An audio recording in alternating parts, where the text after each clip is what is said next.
welcome to Fintech Mavericks. I'm Nicole Casperson. And I'm Drew Glover. Today, we're sitting down with Sophia Goldberg, co-founder and CEO of Ansa. Sophia and her team launched Ansa in 2022 to help merchants create branded virtual wallets, and they've been making waves ever since. In fact, Ansa was named one of the information's 50 most promising startups in 2023. Their stored value wallet solution is all about boosting customer retention and opening up new revenue streams for merchants. Don't worry, she's going to explain what all of that actually means in just a second. Sophia is a self-proclaimed payments nerd and also the author of The Field Guide to Global Payments, a best-selling book that dives into how money moves across the world.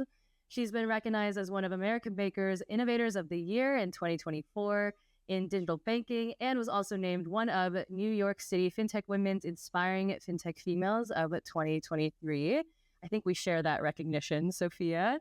Welcome to the show. Excited to have you here today. Yeah, thank you so much both for having me. Yeah, okay. Ansa is growing like a weed, obviously. Tell us why that is happening, and maybe give us a little bit of the backstory of the founding the company as well. Yeah, I'll talk a little bit about the founding of the company in a second, but I think that in general, our growth and our success to date is really proof that in the market, there's far too many payment options for merchants. And the root actually of our founding story is what we're seeing come true now about 3 years into this company building journey, which is there's been a huge amount of innovation in commerce, in business models, in how merchants build products, want to sell products, how consumers interact with each other and with brands. And payments has fallen pretty far behind, especially in the US. And so there's been this divergence, and Ansa is one of the bridges to help drive better payment experiences. And what we like to say is payments shouldn't dictate how commerce works. And so our real kind of point and goal is right payment method, right payment type, and for the right interaction. And so for us, that was a few years ago, realizing that there was this hole in closed loop payment infrastructure, which is the nitty gritty nerdy term for what we've built here. But how do you help merchants build their own payments ecosystems and drive higher LTV of their customers? And so that can look like the Starbucks in-app payment experience or the famous Starbucks wallet.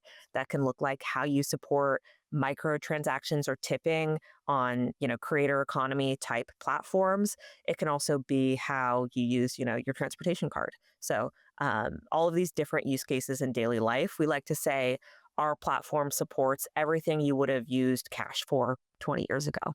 That's really cool. And maybe just to one follow up on that is, I'm assuming not all companies are perfect for Ansa. And I'm curious, how are you underwriting these different businesses, and how are you deciding which ones are deserving of such a great product? Yeah, so we're not a fit for every brand. And then we also like to say we're not the payment mechanism for every customer at our target merchants. And so I'll start with the first one, but we especially go after HULT merchants, HULT, which is this term I kind of invented to describe how do you talk about coffee and quick serve and transportation and micromobility and creator platform and marketplaces in one snappy thing to then talk to the market about, talk to investors about. And so it's habitual use is the HU, and then LT is low transaction value. So those are your multiple times a day, a week, a month, sub $30 transaction sizes. That's where a stored value wallet or a prepaid wallet or closed loop wallet or digital wallet, all of these terms are basically the same thing, can be really powerful for a brand because you as a customer are comfortable putting up, say, $50 into your like Phil's coffee balance maybe, and then spending over time. If it's your grocery bill, which is, typically one of the highest line items for a family in the US, you're less likely to put a few months of that spend up front. And so really the sweet spot is where is it natural from a customer behavior perspective? And then also there's a lot of pain points for those brands because the lower the transaction size, the more expensive that payment is because there's fixed fees in every transaction. And in terms of physical versus digital merchants, this sounds more physical, but are there a lot of digital use cases as well? It's a lot of digital use cases. So we have a fully omni-channel product. So we started digital only in like coffee order ahead apps and some like online marketplace use cases. And then we also have our in-store solution that we call Ansa Anywhere, which is a point of sale PSP agnostic tap to pay solution for someone to go in and use their balance in store. No QR codes, no scanners, none of that funny business. And so actually our use cases span digital and physical transactions. Very Fascinating. cool. I really want to know how someone becomes a self-proclaimed payments nerd. Mostly around like, how do you find? Because first you have to become a nerd, and then you have to find this gap in the market, right? Talk to us about that. I imagine falls in line with the origin story a bit. Yeah, a bit. So I like to say I'm kind of always been interested in the physical mechanisms of the global economy. So I think I've always had a minor in art history in undergrad. Like I like objects. I liked learning about trade patterns. Okay. I studied trade economics in grad school. I thought I was going to go into public service, and really have always been into like freight and shipping. And I think shipping containers like make me go like, ooh, this way like some people do for like cows. I'm like, oh, a shipping container. I also do it for cows, to be clear. Yes. But like I have that kind of like something about it just sparks my imagination. I think the scale and the impressiveness of the logistics around everything is really interesting. And I started learning about payments early in 2017. And had kind of this aha moment that I love global trade and commerce. I love kind of these like complex international mechanisms, and this sat at the intersection of everything. It's literally how the global economy moves. And then I think I've just always been kind of a nerd about many things. And now almost a decade in, I'm learning new things every week still, and that's extremely gratifying. And so I joined Adyen in 2017, and kind of in some ways the rest is history. I got to learn from great people, work with some really amazing merchants who are huge subject matter experts in global payments, and just kind of was fed the constant drip of new knowledge and an ability to go out and seek it. And there's such a huge important piece of a founder starting a business, specifically that founder market fit. And you coming from Adyen, I'm curious, that experience, how did that propel you into Ansa and getting that off the ground? I think it propelled me in a lot of ways. It had never been kind of like my goal or my expectation that I'd become a founder or start a company.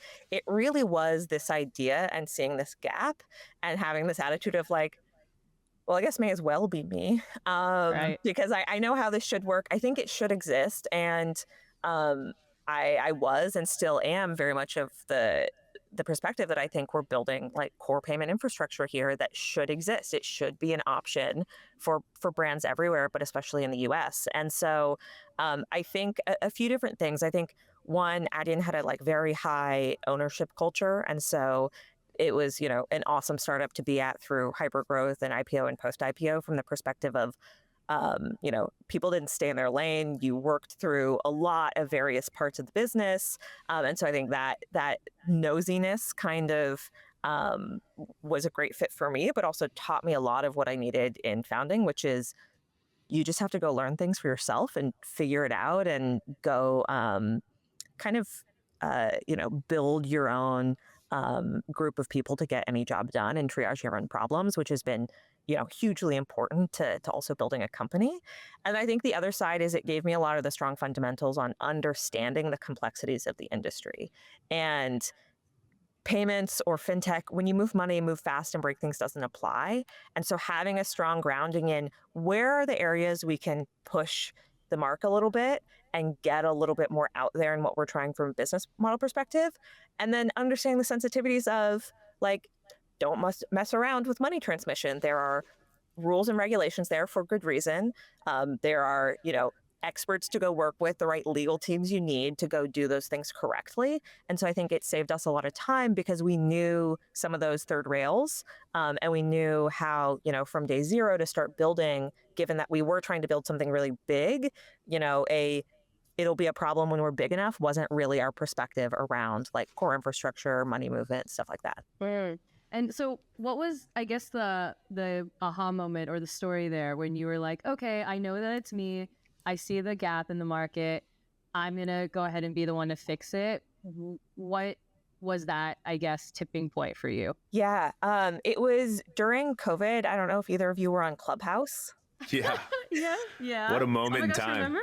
Yeah. Wow. R.I.P. Clubhouse. Is it I know. I alive? was in like that initial test flight cohort back in the glory days, and I was an extrovert Wow. living alone with my dog during COVID, going from traveling all the time to being like stand still at home. It's also when I started writing the book, um, and they launched tipping on Stripe Connect.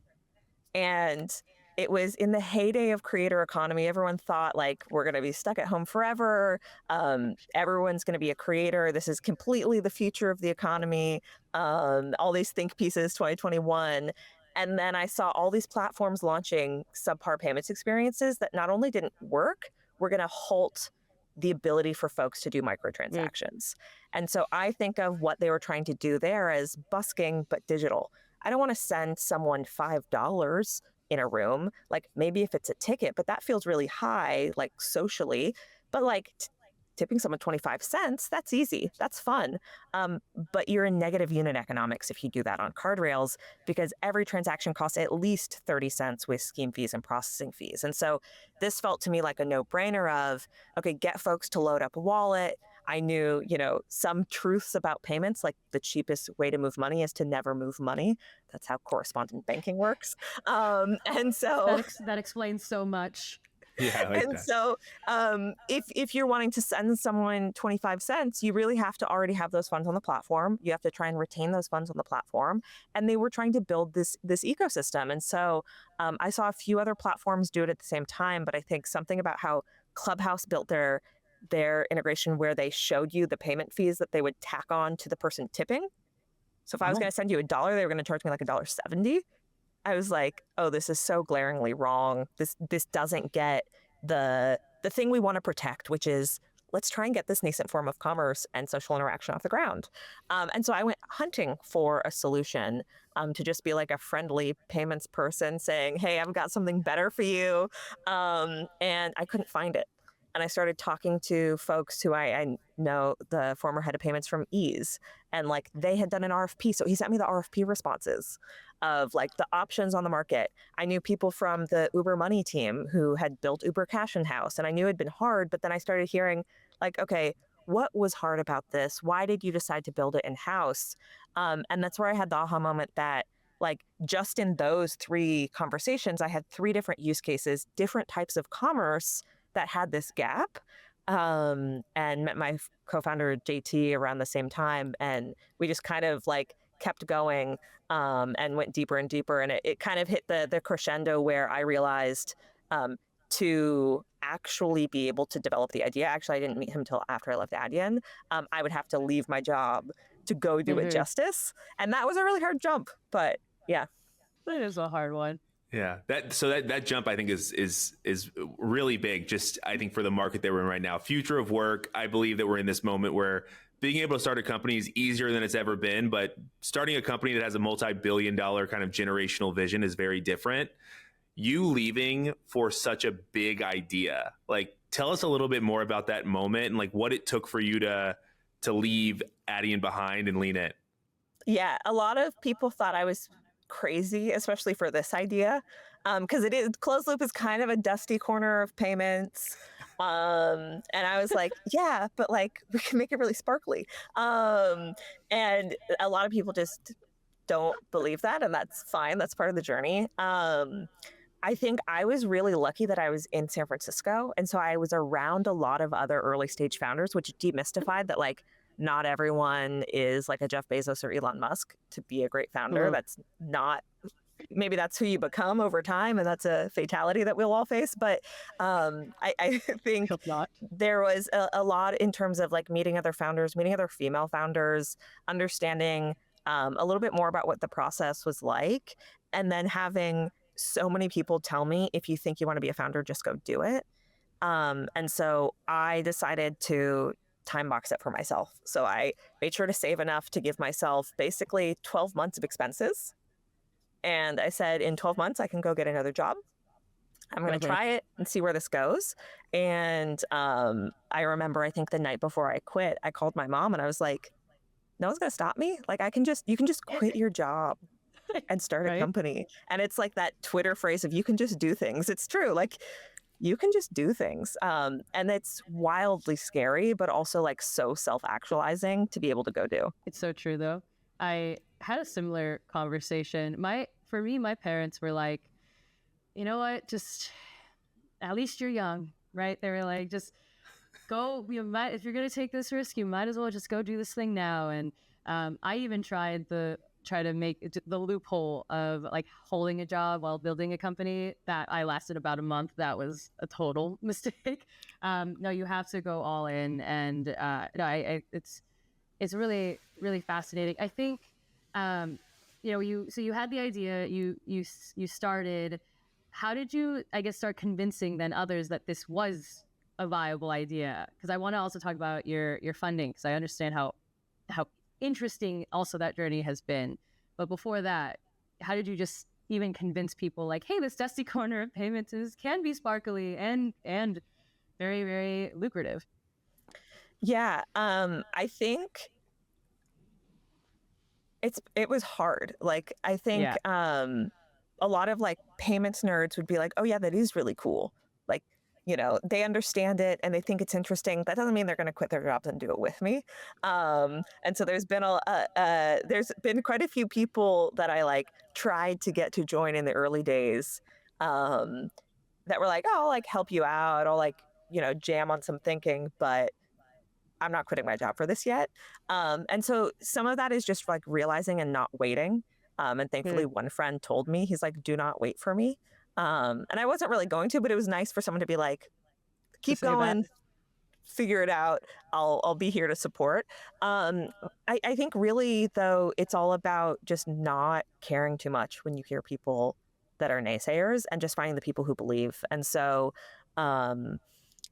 when I met people who understood it, like when I was co-founder dating and meeting potential people to build this, you just could see if people lit up or not. And um, everything about starting a company and building a company is so hard that if you aren't passionate about it, like I can't imagine doing this job if I didn't love what we were building, because it's so hard every day.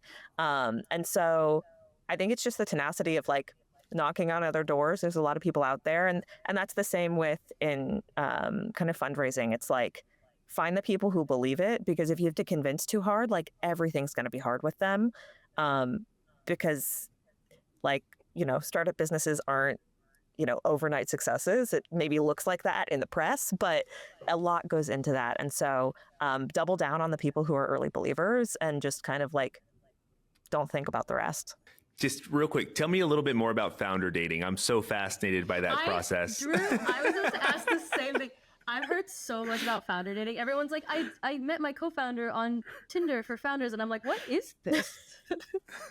So I didn't use Tinder for founders. I think YC has a version of it. So I started doing some founder dating actually before I left my full-time job, when I was kind of like dipping my toe into it a little bit. And so it looks like regular dating. It's like there's services, there's groups. It was a lot of telling my friends and asking. It's actually how I got to know most of the VCs that we ended up eventually raising from, and that I also now just know in the ecosystem. Was like, they're like, how can I be helpful? Well, I'm looking for a co-founder that has these traits, and most investors have kind of some people in their mind that they would love to be founders someday. So I met some really great folks through that. I used the First Round Capital has this co-founder dating questionnaire that's like 50 questions, and I used that really religiously with people. It's like intense though. It's kind of like that New York Times 20 whatever questions to fall in love. It's like everything from what is your family planning? What is your financial situation? Are you in personal debt?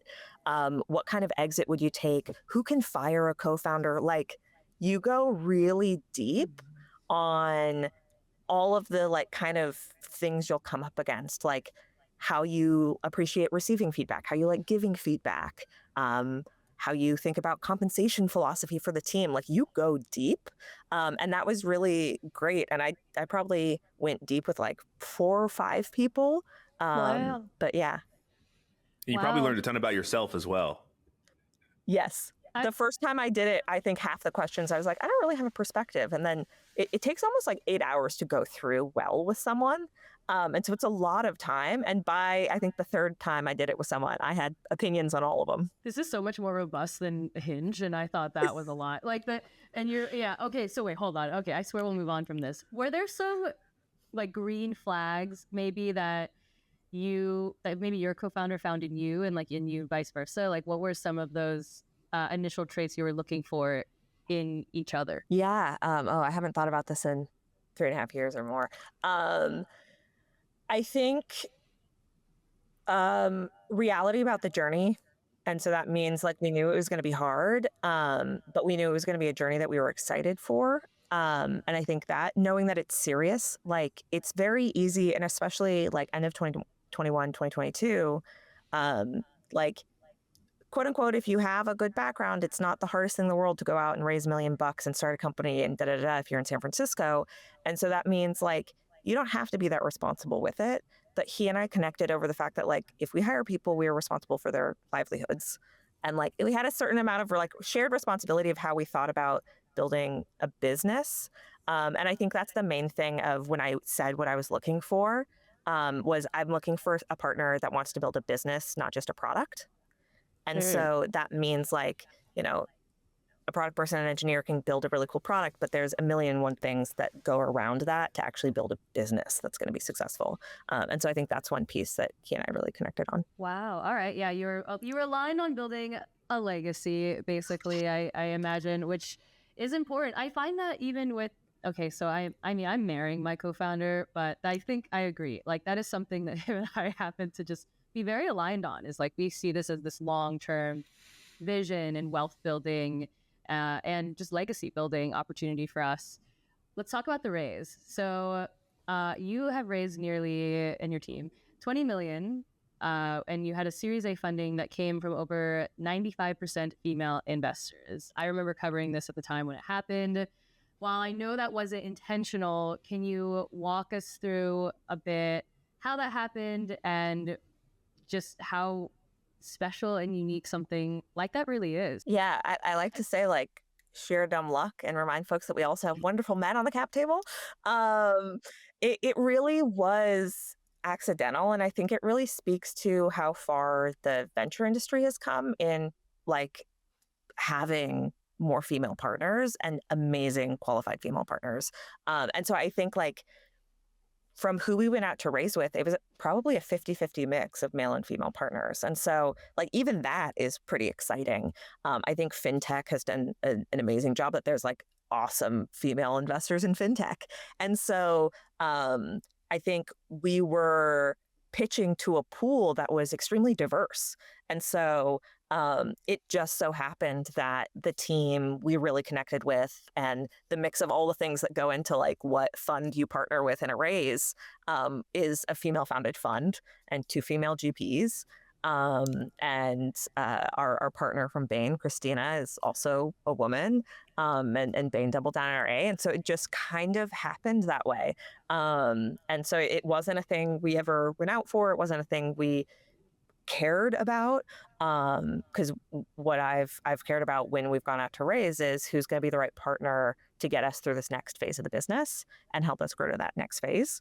And so, yeah. Yeah. I mean, I would say that's what happens. That is what happens naturally, right? I find it the same when I'm covering stories or looking for folks to put on my stage. I just want the best. And so when you go for a diverse pool, right, then the cream of the crop will rise. And that yeah, imagine that.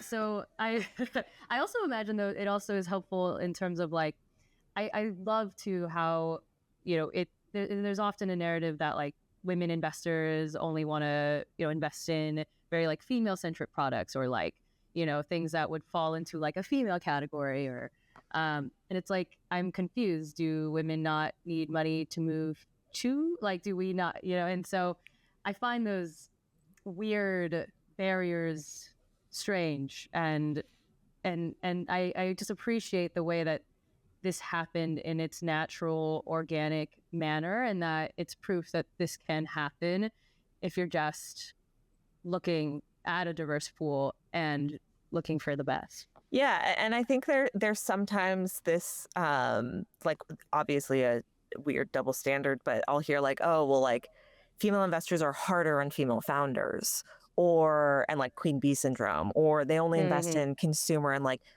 women, whatever, women's products. And it's like, there's a lot of like, I don't know, B2B SaaS and AI female investors out there too.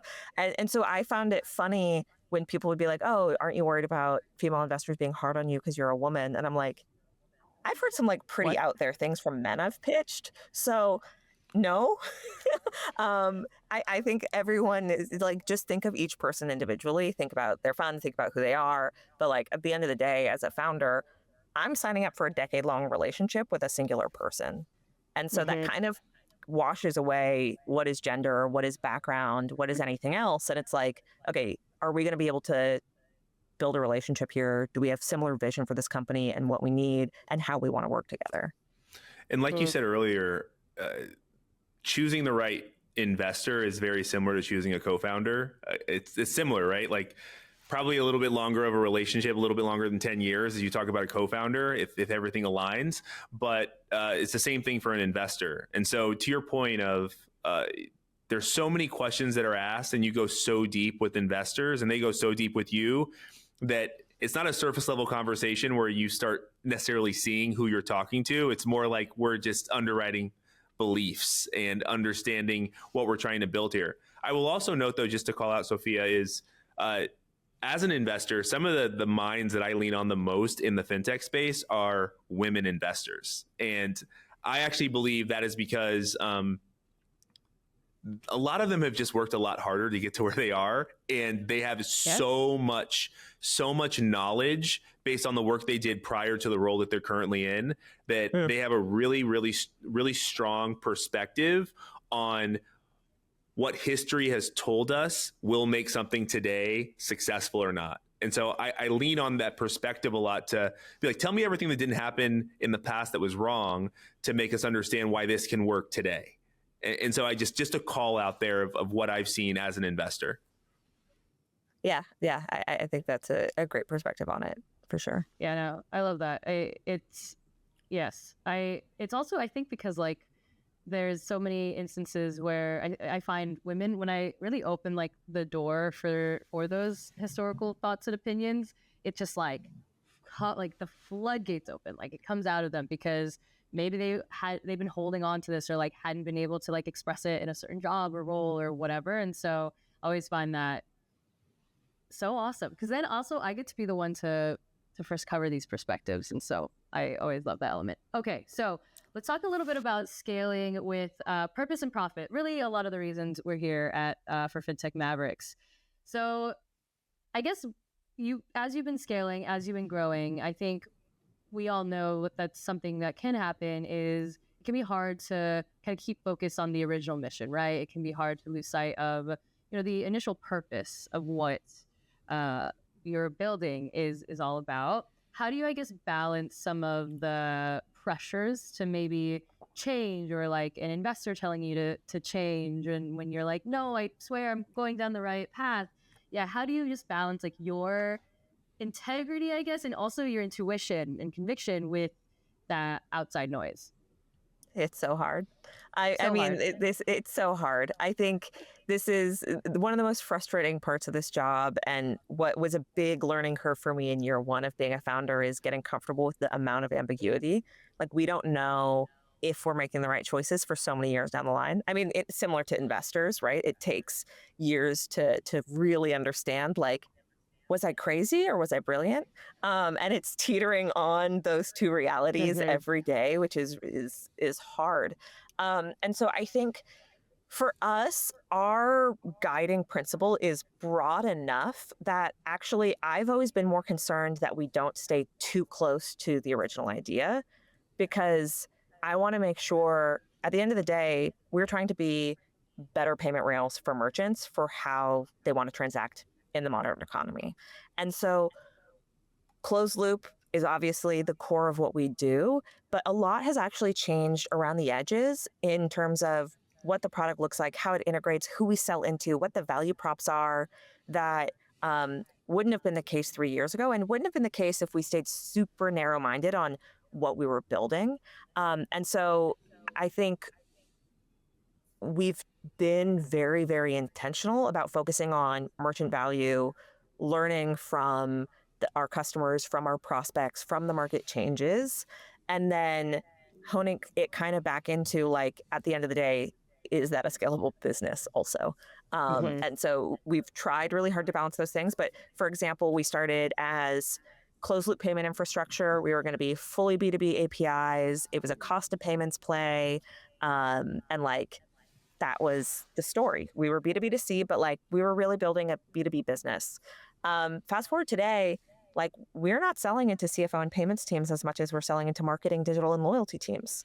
And it's actually a lot of the tooling, what we call our incentive engine, that we've built on top of the wallet that helps a merchant drive adoption of the wallet that has become a main reason for merchants buying what we've built.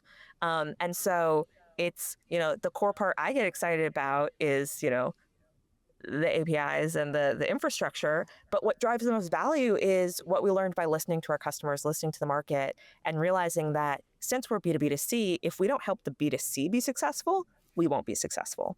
And I think if we had stayed really narrowly focused on our mission is closed loop infrastructure, our mission is reducing cost of payments, we wouldn't have gotten there. But because we were able to kind of try and keep ourselves to listening, keep ourselves to a slightly higher altitude, it's let us wind. And it's it only like taking a step back do we realize like, okay, the company has changed a little bit, not hugely, but in meaningful ways in terms of the product we've built, who we sell into. Yeah, and I would going back to the Starbucks example, right? Like that is a perfect example of the C of your B2B to C. Us as consumers, we feel the impact of that because it makes our experience so much more seamless and enjoyable and delightful. How hard is it as turning your mindset from B2B to that C and making sure you don't lose sight of the C, the customer? It's really hard because I often would say and still do say, like, I think like D2C or B2C founders are like so brave because I'm terrified of building consumer products. And so it's kind of like an ironic fate that we ended up here, even though we are fully white label with what we build, like consumers don't know Ansa. Like that's not my background. I understand my patterns, but I'm a product person. So I also understand I am not the normal or 100% of America consumer. And so I've always just kind of been wary of consumer products for that reason, because I just think it's scary. I think for us, a lot of what I learned at Adyen around product and how we chose what to build is what's guided how we build here at Ansa. And so that's like, we listen to our customers and we build what would benefit all of them. And so a lot of our ideas for that have come from our existing customers or what we're seeing our customers have to build. And so we built our mobile SDKs for faster integration with front-end components because we saw multiple merchants integrating and spending like a month and a half on front-end designs that all ended up looking pretty similar. It's like, okay, well, if we go to ground and spend a lot of time building this, we're going to save everyone a lot of time. We'll get our customers onboarded faster, means we make money faster. They spend less effort on that part, and they're all going to land somewhere similar. And same with our incentive tooling. It was, we were talking to marketing and loyalty teams who are the ones who manage these wallet programs once they're live, and they're the ones responsible for the KPIs of growing it, even though it's finance outputs, it's marketing team effort that drives the growth of these programs. And so it's really just been listening and learning from them and trying to triage the market of prospects. And so we've benefited hugely from having really collaborative early customers. As someone who's seen, scale and success, I guess from even a company culture standpoint, how you maybe ensure that tone at the top is happening, that that purpose as you grow is maintaining within Ansa as you're scaling and having these small pivots, and how do you kind of maintain some of that? Because that, as we know, this is the theme of this show, is like, it's hard. Everything is so hard. Yeah. How are you managing that as you grow? We're all in person, and that really helps. Um, Whoa. yeah, we've been in person since day one, which we got a lot of crap for early on because early 2022 it was not a popular choice, but it was the what we wanted to do. It's more fun. It also makes communication so much easier Right. because like once we cross 10 people, and soon we're going to be crossing 20 people. So much more of my job now is just repetition and communication, which I'm learning. And it is like consciousness of um, like information is not shared by osmosis once you're past 5 or 6 people. And so I think on the culture side, it's being really clear on how we're hiring. Culture interviews are part of all of our interview loops. And also realizing that like culture changes with each new person. And so we like rewrite our cultural principles every year, basically on the anniversary of the company of like, okay, taking a step back, is this still what reflects us? Is this still what we want someone externally to know is true about working and being someone at Ansa? And so I think like that's a big part of it. And then like we have a lot of fun. And so we do monthly game nights in the office. We've got a 12-foot skeleton we got from Halloween, and now he's a year-round fixture of the office. And someone printed a like 12-inch large life size for him credit card, and his name is Benjamin Franklin. And like I didn't have to come up with that. That's just our zany team. Nice. And so I think it's kind of in the similar way that none of our changes to our products have been um, like from the top pivots or even really pivots. It's kind of just natural shifts that have happened. I'd say like our culture is kind of shaped in the same way. And on top of like consciously, my job is to keep everyone informed of where we're going and why. But otherwise, I'd say like we're pretty lucky with the team we have that it hasn't been that tough. Yeah, that's awesome. I think one, that's very cool that you're all in person. I'm like this close to transforming my entire house into a complete headquarters. It already is because that's where I work from. But like, I really want to make it feel like a hub and a home because my core team is in New York, and so we can come together and work. And we're still small, but that does feel like a pretty amazing time to start to build that. Because as I'm learning as a first-time CEO myself, yeah, communications don't happen through osmosis. Apparently, people can't read my mind. Whoa. Anyways, and so I'm learning to and also using the help, like the help that you hired, right? Like the people around you that are literally there to help make functioning the business grow and scale and it not happen in any toxic way. That's what they're there for. I know I've been learning how to actually use the people around me to ensure that everything continues to go accordingly and that my purpose even doesn't get lost. So I think those are wise pieces of advice. Did you do anything? What have you done, Drew, to keep it going? We have a team of 30 folks, and the majority of our scale was during the pandemic. And so we have a very large remote team. And I say like 7 of the 30 are out here in San Francisco. And so it's really tough. And to everyone's point, Slack is not a solution to being able to collaborate really well or make sure that someone can understand your tone when, there is an aggressive or passive aggressive, any type of note being pushed over instant messenger. So it's really challenging. And again, if I could go back, sure, I'd love to have it so everyone's in the office, because being able to physically go over and tap someone on the shoulder and say, hey, let's quickly chat is so valuable. And a lot of people lost that during the pandemic and even the transition out of the pandemic. So, for us, we unfortunately have to do a lot of one-on-ones. We have to spend a lot of time with folks to make it so we are being very clear. We do an offsite every single year where we all get together.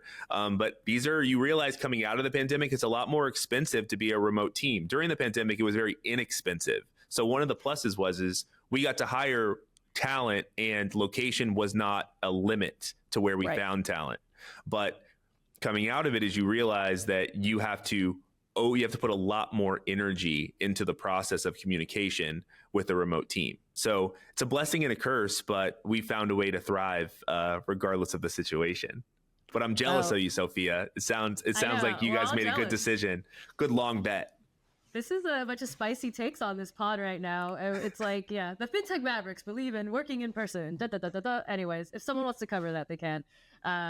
Anyway, okay. So as we start to close out here, I have two absolute Fintech Maverick questions that I have to ask.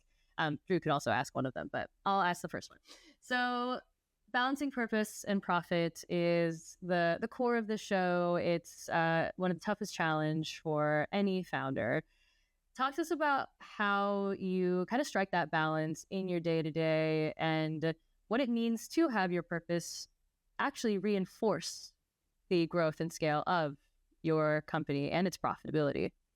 Yeah, I really like that kind of like framing question.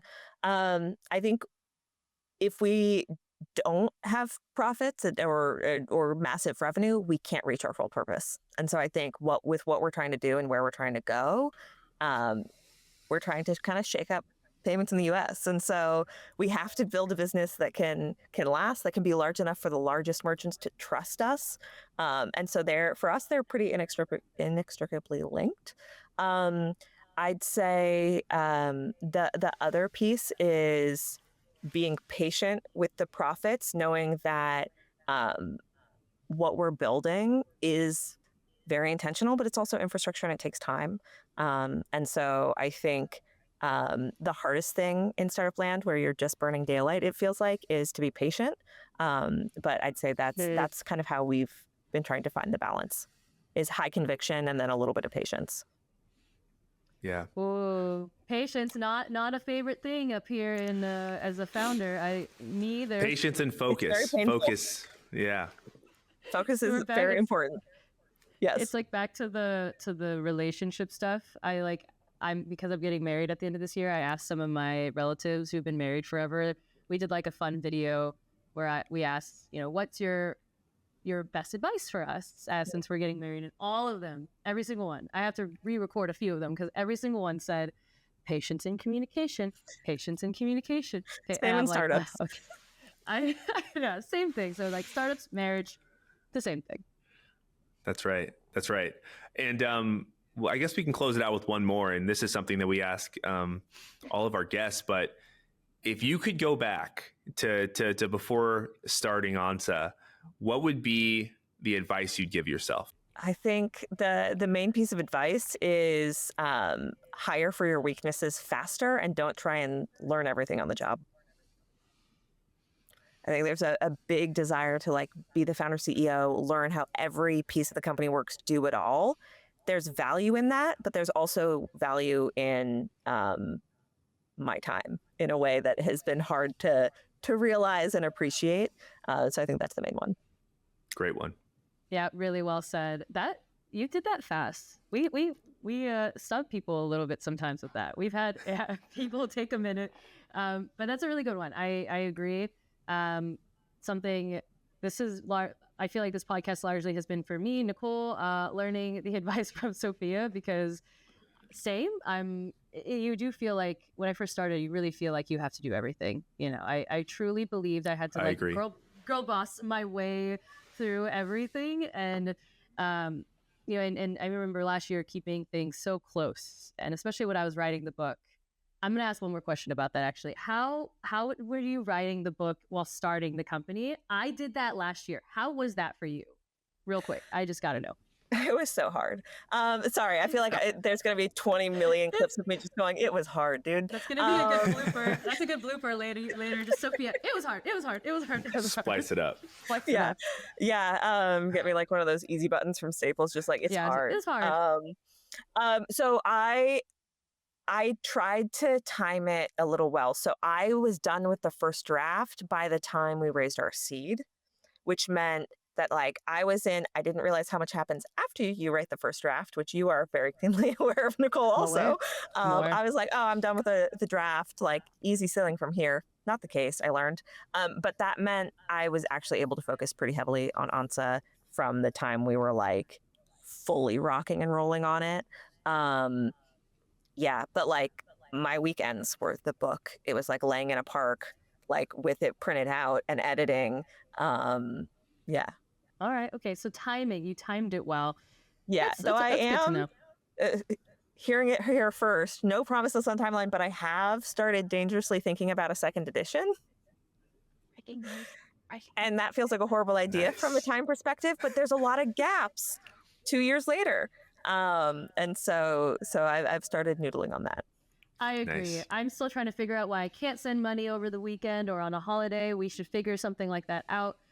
Anyways, but yeah, all right. So Exactly the chapter I think we're missing. So I agree. Yeah, exactly. So you heard it here first. Sophia is thinking about writing a second book. TechCrunch cover it. It's something. Anyways, I'm with 2035 maybe. 2035. My book, Sophia, my book came out in October, and people are asking me about a second one, and I'm like, hold on, I need to gather my sanity. I'm actually a full human this year. I'm gonna need a second. I can't wait till We're always in you pre-marketing. have another job. You do have another we're always really hard job. pre-marketing. It is a second job. Exactly. I look forward to when Drew He's writes taking a his book. dance, Nicole. Yeah. You'll be the first to know. You'll be the first to know, Nicole. I got ideas. Oh, good. Let me know, and I'll. Well, Drew, when is your book coming out? 2036. Great. I'm not trying to steal your thunder. Cool. So we all start writing books, and now it'll be done in 10 years, and then we can have a 10-year reunion of this FinTech Mavericks. Amazing. We'll be back on the gold standard and everything. All right. Yeah, we'll be back 2035. All righty. Thank you so much, Sophia, for joining us. Thanks everyone for tuning in to another episode of FinTech Mavericks. This has been so much fun, and we'll see you next week. Bye. Thanks for having me. Yeah. Thanks, Sophia.